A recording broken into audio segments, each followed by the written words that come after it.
Shalom, selamat pagi yang mengenang jemaat yang dikasihi Tuhan kita Yesus Kristus. Kita kembali bertemu di Renungan Pagi HKBP Denpasar untuk edisi hari ini, Jumat 9 Agustus 2024. Sebelum kita mendengarkan firman Tuhan, marilah kita bernyanyi terlebih dahulu.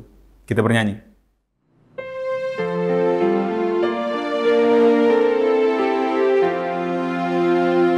Alta seribu haligana saringar ni sowaraki naina sagogo bahenotu mamuji debatatai paboalas niro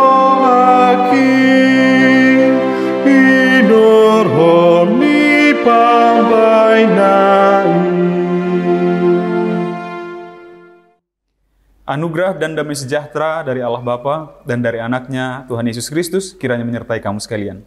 Amin. Firman Tuhan untuk kita pada pagi hari ini tertulis dalam kitab Nabi Yeremia pasal 31 ayat 14. Aku akan memuaskan jiwa para imam dengan kelimpahan dan umatku akan menjadi kenyang dengan kebajikanku. Demikianlah firman Tuhan. Di dalam bahasa Batak dikatakan, dungi marlobi-lobi ma toddini akkamalim di tabo-tabo, jala busuran bangsokku marsaulihon dengan basakku ninna jahoba. Demikian firman Tuhan. Mengenang ayat ini merupakan bagian dari nubuatan Nabi Yeremia kepada bangsa Israel ketika mereka sedang di dalam pembuangan Babel, artinya sedang di dalam keterpurukan. Mereka sedang di dalam keraguan-raguan, mereka sedang di dalam penderitaan. Baik mental, baik fisik, mereka sedang dalam keadaan salah satu titik terendahnya bangsa Israel adalah ketika mereka berada di dalam pembuangan Babel. Selain karena mereka sudah kalah perang, mereka diperbudak, diangkut dari kampung halaman mereka dibawa ke negeri yang mereka tidak kenal, yaitu ke negeri Babel. Ditambah lagi dengan adanya kepercayaan, sistem kepercayaan pada zaman itu, ketika satu bangsa berperang, maka masing-masing Allah atau Tuhan dari setiap bangsa tersebut juga sedang berperang. Maka ketika satu bangsa kalah, maka Tuhannya juga kalah. Jadi berkali-kali lipat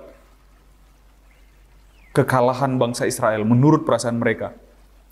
Namun ada yang salah dari teologi mereka pada saat itu, yang mereka menganut juga sistem teologi orang-orang yang tidak mengenal Allah pada saat itu, yaitu ketika mereka meyakini juga bahwa Tuhan itu berperang di atas, maka ketika mereka kalah, Tuhan sedang kalah.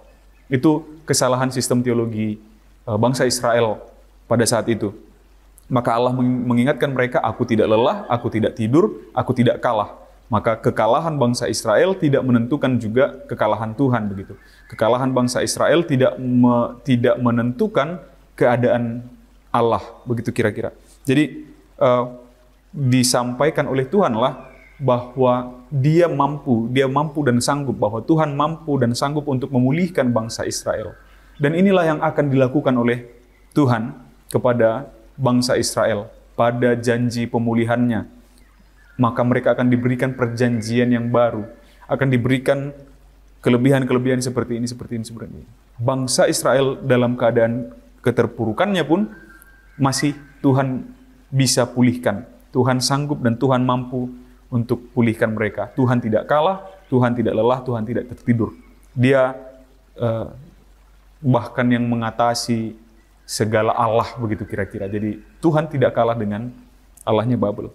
Maka lihatlah, pun dalam serendah ini situasimu, dalam serendah ini keberadaanmu, aku akan memuaskan jiwa para imam dengan kelimpahan, dan umatku akan menjadi kenyang dengan kebajikanku. Inilah yang Tuhan janjikan ketika bangsa Israel seolah-olah tidak lagi ada harapan. Dan ini pun berlaku kepada kita, Amanginang. Seringkali kita menganggap bahwa kejadian yang terjadi di dalam kehidupan kita seolah-olah menentukan sikap Tuhan atau sifat Tuhan itu. Ketika kita sedang dalam keterpurukan, seringnya begitu.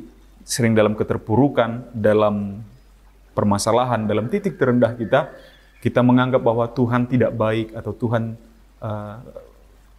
sedang berbuat jahat kepada kita atau menghukum kita atau yang lain. Namun satu yang mau kita yakini, mengenang satu yang harus kita percayai adalah keberadaan kita, situasi kita tidak menentukan sifat Tuhan. Artinya bukan ketika kita minta Tuhan turunkan hujan tapi tidak hujan. Atau sebaliknya kita lagi bikin pesta, kita minta Tuhan jangan turunkan hujan, tetapi hujan malah turun. Dan permintaan-permintaan seperti itu. Bukan berarti Tuhan jahat kepada kita. Tuhan tetap baik. Tuhan sebagaimana pada permulaan, sekarang, dan sampai kekal hingga kekal, Tuhan itu baik. Keadaan yang terjadi, situasi yang terjadi kepada kita pun adalah dalam rangka kebaikan Tuhan. Pun yang sedang terjadi di dalam kehidupan kita adalah hukuman, itu pun adalah dalam rangka kebaikan Tuhan. Bukankah kita selalu nyanyikan suka duka dipakainya untuk kebaikanku? Artinya, sukacita kita itu pun dipakai Tuhan untuk kebaikan kita.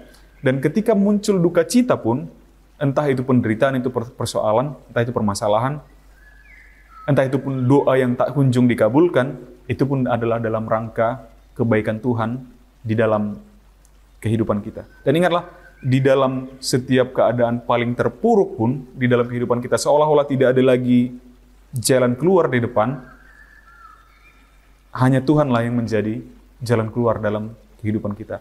Ia sanggup dan Ia mampu memulihkan kita, dan Dia akan memuaskan jiwa kita dengan kelimpahan, dan kita akan menjadi kenyang dengan segala kebaikan Tuhan itu. Sebagaimana Tuhan adalah baik sejak permulaan, sekarang, dan dari kekal hingga kekal.